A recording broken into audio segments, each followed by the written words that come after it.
ભાવનગર મહાનગરપાલિકામાં મહિલાઓ પીવાના પાણીમાં ગટરની વાસ આવતા ફરિયાદ કરવા આવેલ હતી. કમિશનરને મળવા જતા હાજર કર્મચારી સાથે વાત કરતા મામલો ઉગ્ર બન્યો હતો અને મહિલાઓ રોષે ભરાઈ હતી.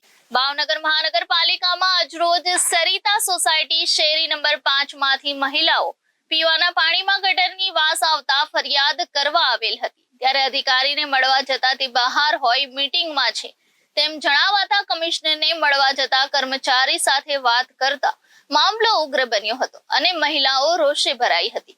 વ્યવસ્થિત જવાબ નહીં મળતા પોતાનો રોષ પ્રગટ કર્યો હતો. તેમજ ડ્રેનેજમાં અધિકારીને મળ્યા પણ તેમણે જણાવેલ આ પ્રશ્ન અમારો નથી, વોટરવાળાનો છે. તેઓએ વધુમાં કહ્યું કે અધિકારી નહીં હોવાને કારણે તેઓ રાહ જોએ છે અને જ્યાં સુધી અધિકારી નહીં આવે અને પ્રશ્નનો હલ નહીં આવે ત્યાં સુધી ત્યાં જ બેસશે તેમ જણાવ્યું હતું. Bureau report Janadesh news Bhavnagar.